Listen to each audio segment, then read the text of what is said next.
After watching this episode, I really want one of those Beskar blocks because to me it just looks really cool. I don't even care if it has the Imperial sigil on it. I really want one of those Beskar blocks because I just think they look pretty cool.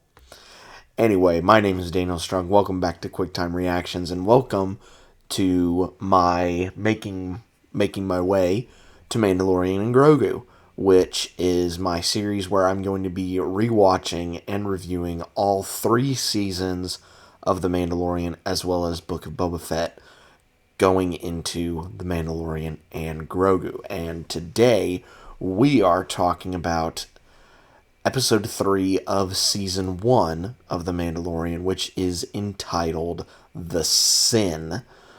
This was directed by Deborah Chow, who we'll also be talking about quite frequently throughout this review series.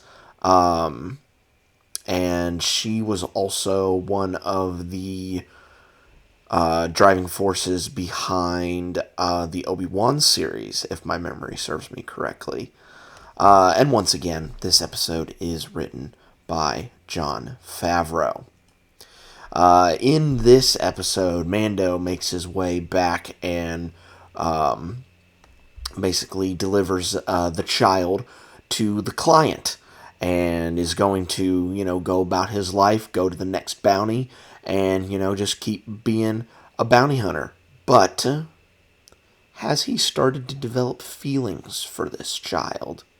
And will he go back for him? We'll have to see. So this episode really kind of solidifies the bond that these two have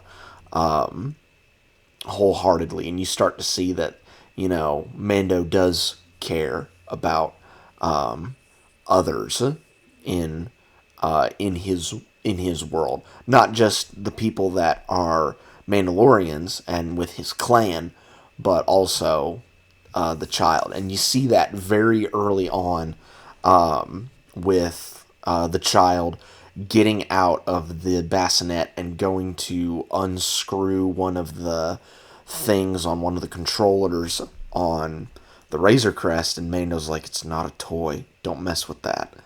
And once they get back to the place that we were in the first episode, he delivers the child to the client, wernerherzog's character, and Dr. Pershing, and of course the client is like, well, since you brought him here, here's your reward. And it's a big container that is full of Beskar bricks.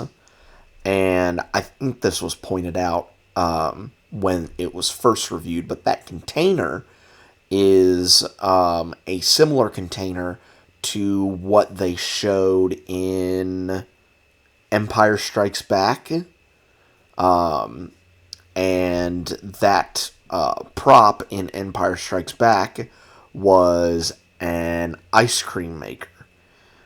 So I love the fact that they kind of repurpose stuff from the original movies and stuff that people hadn't even wanted to discuss, because I didn't talk about this in the first episode, but the fugitive that Mando was bringing in says, "Oh, I didn't want to miss Life Day."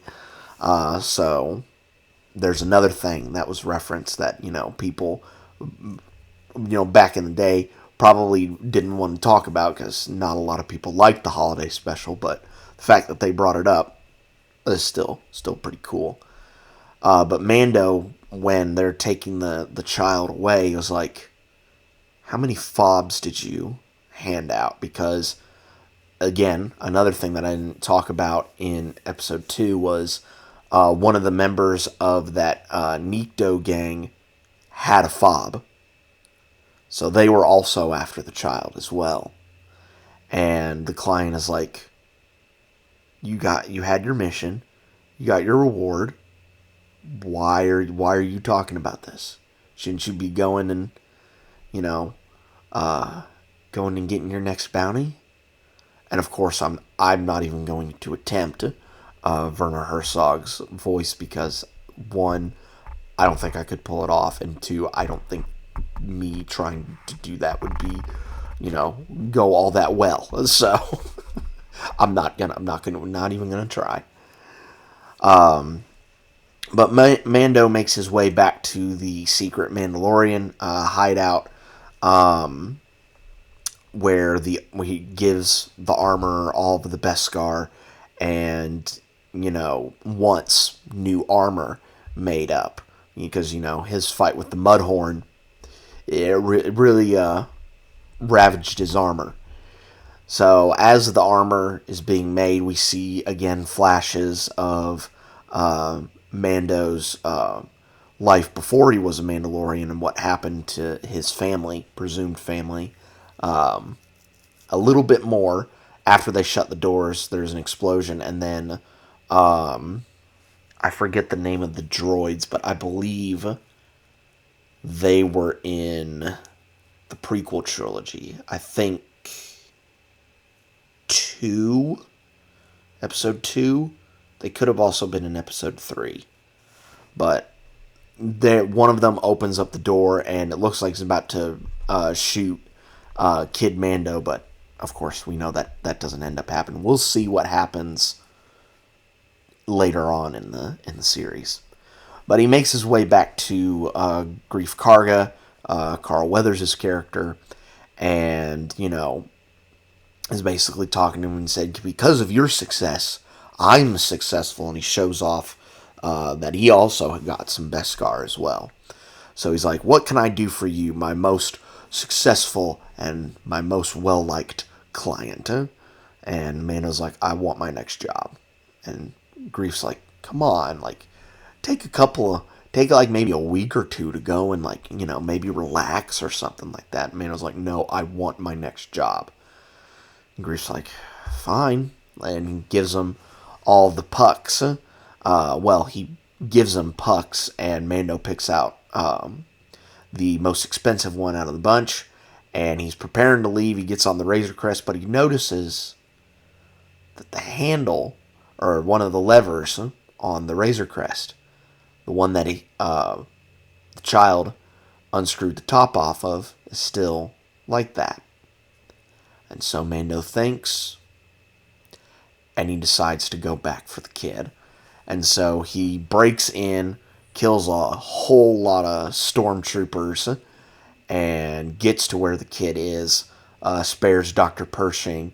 But as soon as he takes that kid out, all of the fobs, because, Greef told him after he asked, like, Mando asked, how many fobs are there? And Greef's like, everyone's got one. Everybody's got a fob. But you were the one that was able to get the job done. And so all those fobs reactivated. And so all of those bounty hunters stopped Mando from getting out. And of course there's a big shootout. I love the way that Deborah Chow shoots this shootout that happens. Like cutting in between our two main focal characters, which are Mando and Greef, while also giving in some shots of, some others that are in the chaos as well.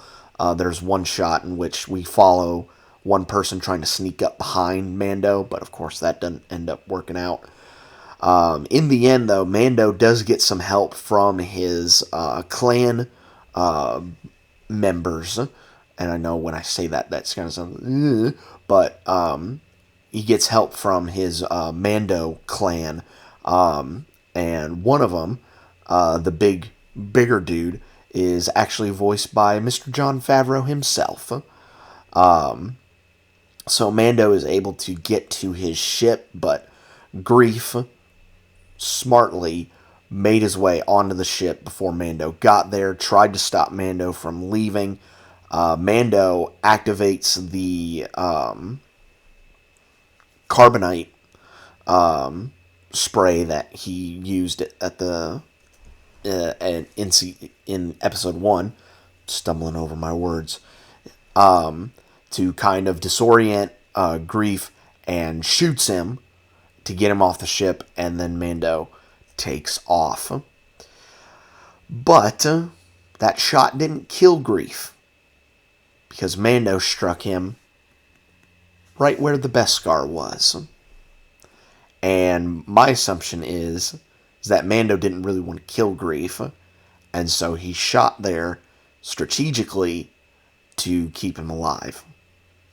And so Mando and the child are on their way, and of course the child reaches up to try and, have one of the knobs on the levers, and of course Mando obliges, unscrewing it and dropping it to him.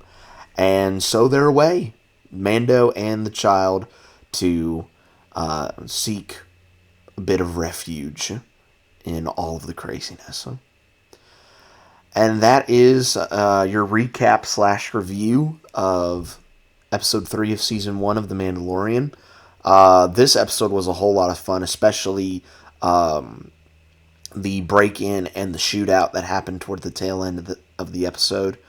It was a whole lot of fun, and just all the memories of me watching this show for the first time are just like flooding back, and remembering how much fun I had watching this show. And because I was already a fan of Star Wars, like the sequel trilogy is what brought me in, and this was just like a whole other level of fun for Star Wars. And so just getting to re-experience that, it's been a whole lot of fun. But I think that's going to be pretty much it for me on this one, guys. Be safe out there, and remember, always try and find a companion along the way, because you never know, they might end up taking you on a different path. I will catch you guys next time.